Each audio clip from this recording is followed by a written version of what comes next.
महाराज जी, क्या अपने कर्मों का फल बच्चों का माता पिता पे या माता पिता का बच्चों पे, ऐसा होता है महाराज जी?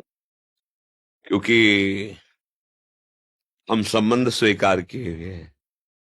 जैसे आपका बच्चा कहीं जाकर के अधर्म आचरण किया, पुलिस जब आएगी, यही प्रमाण लौकिक प्रमाण से देख लीजिए, तो आपको कड़वे वचन और शासन मिलेगी, क्योंकि वो आपका बेटा है। आप कहोगे मैंने तो कुछ नहीं किया, नहीं, तुम उसकी माँ हो, पता है तुम्हें कहाँ होगा वो, तुम्हें बताना पड़ेगा, तुम्हें दंड मिलेगा, क्योंकि वो तुम्हारा बेटा है। अच्छा, अब तुम्हारा बेटा भगवान का भजन करके भगवत भक्ति में तन्मय है। अच्छा, ये महाराज जी की माता है, अरे बड़ी कृपा, बड़ी आपको प्रणाम मिल रहा है ना, किस लिए? आपका बेटा भगवान का भक्त हुआ। ध्रुव जी का जब परम पद पर आरूढ़ होकर विमान जा रहा था, तो उन्होंने भगवान के पार्षदों से कहा मेरी माँ, तो बोले वो जो अगला विमान बड़ा तेजस्वी जा रहा है ना, उसमें माँ जा रही है। पुत्र के कर्मों का माता पिता परिवार पर प्रभाव, और माता पिता के कर्मों का पुत्र पे प्रभाव। कर्मों का तो इतना बड़ा सूक्ष्म स्वरूप है कि समझना, जैसे जुआ हो रहा है और आप केवल ऐसे ही जा रहे थे, देखा जुआ हो रहा है क्या, आप खड़े हो गए, और जब पुलिस आएगी ना, तो पहला डंडा तुम्हारे पड़ेगा। आप कहोगे मैं खेल नहीं रहा था, तो बोले यहाँ खड़े क्या कर रहे थे? बोले केवल देख रहा, देखने के संबंध में दंड हो गया, फिर वो तो तुम्हारे शरीर से प्रकट हुआ है, फिर यह शरीर का संबंधी है, फिर आपको भोगना पड़ेगा। इसीलिए भगवान से प्रार्थना करते हैं कि हमें ऐसा पुत्र मिले, ऐसा पति मिले, हमारा ऐसा परिवार मिले जो भगवान के चरणों में भक्ति रखता हो, हमें ऐसी जगह जन्म मिले जिससे हम, आप भक्त हो लेकिन आपका परिवार अभक्त है, अब वहां वो कोई भी अधर्म आचरण करेगा तो आपको उसका क्लेश भोगना पड़ेगा, नहीं भोगना पड़ेगा। भाई इसका पिता बंद करो इसको, अभी वो पता खुद खुद आ जाएगा, जब्त करो इसकी संपत्ति, जब्त करो। जब कोई बहुत अपराधी नहीं मिलता ना, तो उसका परिवार, उसका घर, उसके रिश्ते नाते, दूर का मामा लगता है, उसके यहां भी डंडा चलेगा जाके, तुम्हारे यहां आया था, नहीं आया था, चार लोगों से पूछेंगे, हड़काएंगे, पूरी जगह देखेंगे, क्यों? बोले दूर का मामा लगता था। थोड़ा भी संबंध धर्मा, ऐसे ही भगवान की भक्ति करने वाले की 21 पीढ़ियां तर जाती, शास्त्र में लिखा है 21 पीढ़ियां, क्यों? थोड़ा भी संबंध, क्यों? हमारे हैं, इसी संबंध से उसको लाभ मिल जाता है।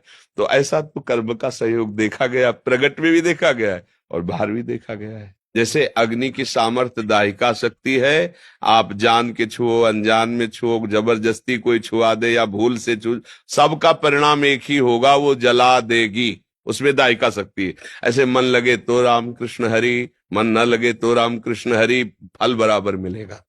उसमें कोई भाव कुभाव न खालसहु, नाम जपत मंगल दिस दसहु। इसलिए निरंतर नाम के प्रति तुम सुदृढ़ भाव रखो, भले न कर पाओ लेकिन भाव ये रखो कि मैं निरंतर जपूंगा, मन लगे या ना लगे, अशांति हो या शांति हो, दुर्गति हो या सदगति हो। अब एक बार तो मैं छक के नाम जप करके देखूंगा, संत जन कहते हैं, शास्त्र कहते हैं, क्या होता है एक बार देखूं।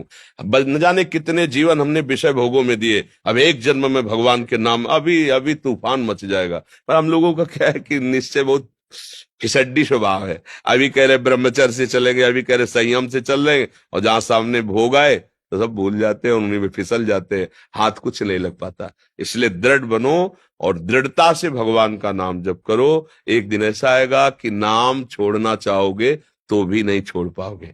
भगवान बहुत कृपालु है और उनसे ज्यादा कृपालु उनका नाम है।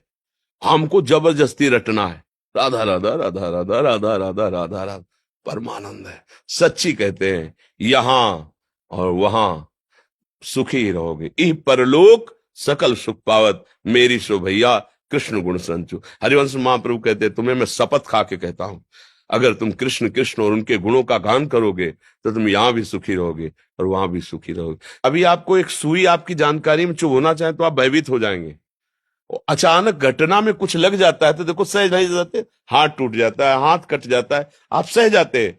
सोचो इतना कष्ट सह जाते हो, और ये काम क्रोध आदि आपको जरा सा लुभायमान करते हैं, उसको आप क्यों नहीं सह जाते हो?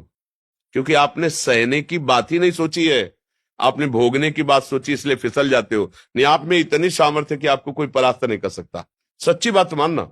अच्छा, जैसे आपको जेल मिल गई, अब आपको वहां अनुकूलता तो मिलती नहीं, लेकिन जीते हो ना, तो बोले मन मार के जीना पड़ता है ना। हाँ, ऐसे तुम यहां अगर मन मार के जीना सीख जाओ तो तुम महात्मा हो जाओगे, नहीं हो जाओगे। अच्छा, जैसे किसी को जेल मिलती है, एक छोटी सी सेल होती है, छोटी सैया, साधारण कपड़े, साधारण भोजन, और अगर वो आप जीवन यहां जी के राम राम कृष्ण कृष्ण हरि हरि राधा राधा, तो आप गृहस्थी में रहते हुए बहुत बड़े महात्मा हो जाओगे, अगर वहां की बात समझ लो। लेकिन जीव की समझ ठीक नहीं, जब वहां जाता है तो उसके होश खराब हो जाते हैं।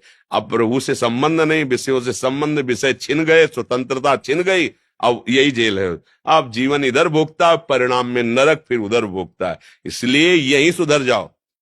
यहां तुम्हें कोई गाली दे, सह जाओ, अपमान करे, सह जाओ। वहां वहां डंडा चलेगा तो भी कोई सहयोगी नहीं तुम्हारा। समझो, यही मान लो माया, मैं माया की जेल में हूं, अब मुझे इसे मुक्त होना है, अभी महात्मा बन जाओ। महात्मा का मतलब होता है अच्छे विचार, अच्छे आचरण, अच्छा भाव, अभी आ जाएगा। अब अपने लोग ये तो सोचते नहीं, हमें सुख भोगना चाहे दूसरे को काटना पड़े, बस यही से पापाचरण शुरू हो जाता है, यही से गंदी बात शुरू हो जाती है, यही दुर्गति का कारण हो जाता है।